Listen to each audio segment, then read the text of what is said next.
Hi there. This is Maneesh from PMP, and I want to use this time of yours to give you a very important and urgent message. So it's important as well as urgent, which means not only that you watch it completely, it's not a long video, it's a short one, but it is important. But at the same time, try and spread it around to as many people as you can. You see, over the week, I've been talking to a lot of my students and candidates and professionals who took training through me on my platform. I read my book and basically cleared. Well, most of them clear, in fact, all of them clear PMP exams. And I always take a feedback from them. And it serves two purposes. It tells me if there is something lacking in my training session or the content which needs to be updated, right? I constantly be on touch on that. And the second is I also come to know about the examination pattern.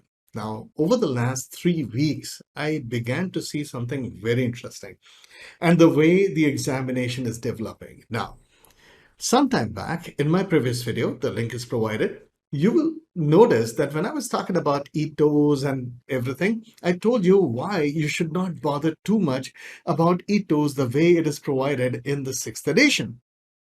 Because PMP exam is now moving slowly and slowly towards 7th edition. So the structure of the 6th edition is basically out of the window. They do talk about process, but not in as much of structure as it is listed down in PMBOK 6th edition. That is something that you need to keep in mind. Now, when that happens, what also makes a big difference is that PMP exam tends to become a little more wordy. You see, when you don't have a very clear structure about processes, you have to give a scenario with more words. And therefore, the latest trend is that the examination is becoming increasingly more wordy. That means you have to read more to be able to answer that question, and which means that most of the questions are wordy, 2 paragraphs and more, right? And it's pretty obvious because if you are moving away from structure, you have to spend a little more explanation about the scenario so that you can answer. The second development is that nowadays the scenario questions are such that they would have options which look similar to each other, which means you should have a better grasp on English as a language. Why do I say so? Because if you would not really know the difference between could and should and would, the sentence structure among the options could create a massive issue for you. Because when you go through these options, you will find, wait a second, all these options look the same. Which one should I pick? And that's where your clarity of grammar would make a huge difference, right? And basically, I provided enough of that in my exam simulator. I've all my trainings, all my videos, which are available on my platform, PMP Dash, the whole, PMI, PMP Complete Training 35 Contact Hours, which we call it as PMP Ninja. All of that, what I do is I basically do something known as a guided PMP examination sets with you, where I actually tell you why did I arrive at a specific question. That'll give you a lot of clarity. Third, when it comes to risk management, yes, go through the entire risk management the way I've provided in my books and content. Anywhere, basically, it's literally the exams are focusing on the way I talk about risk management, practical aspect, right? Not just ETOs.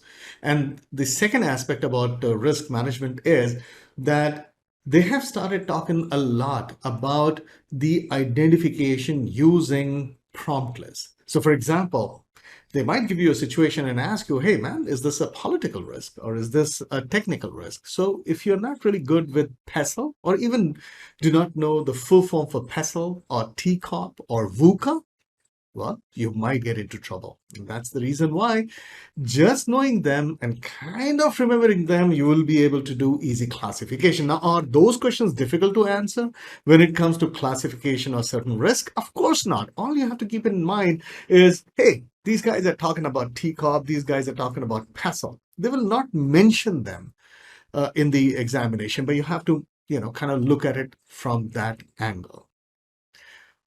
The other thing that I keep telling people is now becoming more true as the shift is happening more and more towards seventh edition because it is more generic in nature. I'm not a big fan of seventh edition, nor do I recommend anybody to read that book. I know there are people who have made, videos which we got hundreds and thousands of likes, which basically tell you what's there in seventh edition. But to be honest, if you go through it, you actually be more confused, right? So skip it, go through a proper training which explains that in a better manner or presents it in a proper sequence the way we are doing it, right? So skip that. It's not a book. I can't say more.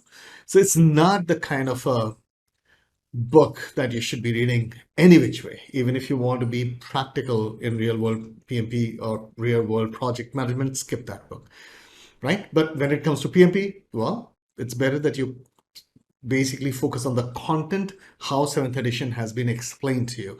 That's more important. Now, in all my content, I basically talk about that never mug up. We always talk about never mugging up because there are so much of permutations and combinations that is available to the PMI examination creators that they can really change just a few terms and suddenly, you'll find, hey, none of these terms I know because they speak in a more generic manner. Gone are those days where you will be told, okay, and the team is working on so and so inputs, and therefore, which process are you in, and therefore, what should you be producing? No, those days are gone. They just give you a generic statement, generic kind of a scenario. You need to figure that out. And therefore, you cannot be hardwired in your head key. All right, this is the words that I've learned from the sixth edition, and that's what I'm going to use. No, it's not.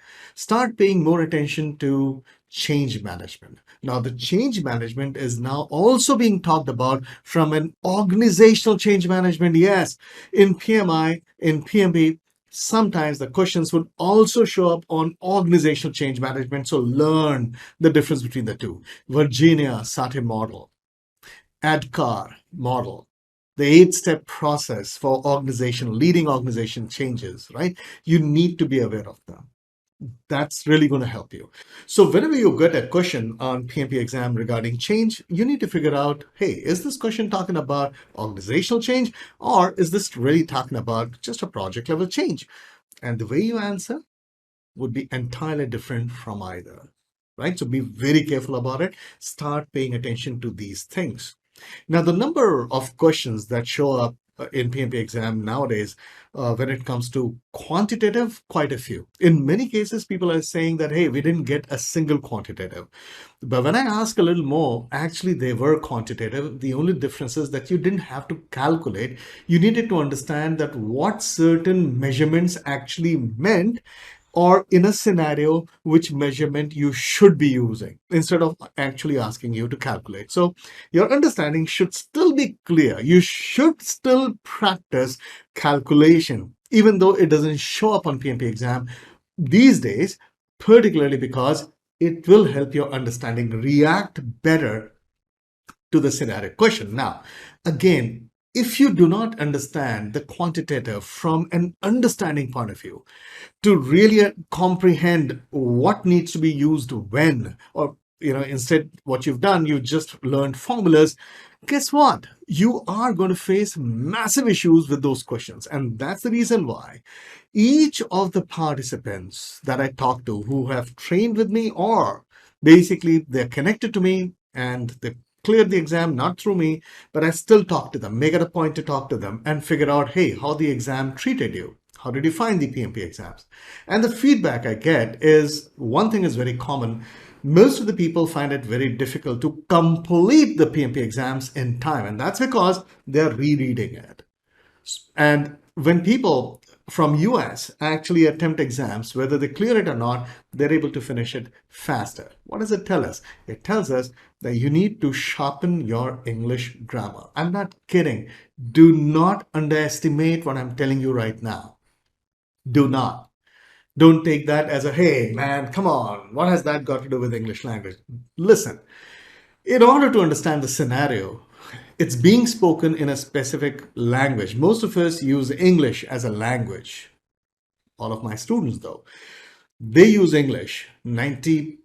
More than 90% of people globally use English as a language for clearing PMP exams. So we need to understand, you need to understand the subtle differences between the options provided and which look kind of similar. So you need to do that. Plus, you need to understand what is it that they're talking about. So you need to have a generic understanding, something that we have provided in all our content. That's what we focus on, right? Keep that in mind. Do not fall for the things that one of your friends just cleared the exam or did not and tells you, hey, none of the questions were on quantitative, and you stop reading any quantitative. That's a mistake. You still need to go through them. Of course, you don't have to practice as much in, answering lengthy quantitative questions in a short period of time. You can avoid that, but what you should be focused on in understanding, so that when they give you a scenario, even though calculations are not involved, you know how to solve them. That's what it is, right? So terms for organizational change management will show up. Now, of late, MBTI has taken a backseat. MBTI is Myers-Briggs type indicator. But earlier on, at least 2 questions used to come in PMP exam, every one of them asking you, hey, they'll show you a scenario, and among the 8 major types, or the 4 combinations of these personality types, like extroverted and introverted, stuff like that, sensing versus feeling, and others. So basically, when you don't understand that, you'll not be able to answer certain questions. So yes, they don't ask you the 16 subtypes. Well, that needs a lot of studies and a lot of understandings. They understand that. But yes, the 8 major types, or the 4 major pairs, that's something that you need to know. It's very easy, right? So it's provided in my platform. It's provided in all my books. It's provided everywhere, all my content. But what you need to know is you need to assimilate it. Don't mug it up, right? Just understand, like, what does an extroverted person in general look like? What is the finer nuances between a feeling and judging, right? So basically, you need to know that. Once you know that, your answers would be correct. So keep this in mind, guys. This is very important for the next few months. Not few months, for the next month or so, at least till the end of August. You're going to get more of this kind of pattern in PMP exam. So this is something that comes from me, and you should rely on it. And I feel very vindicated because I created a certain amount of content which is really helping people. I'm constantly getting a feedback that, Maneesh, even though I didn't understand the exact answer to the question, but the stuff, the way you explained, it actually made me understand from logic, and suddenly I knew what the answer was. That is what is needed. That is the reason I spent so much time creating this kind of content. Now I stand vindicated. So, guys, take care.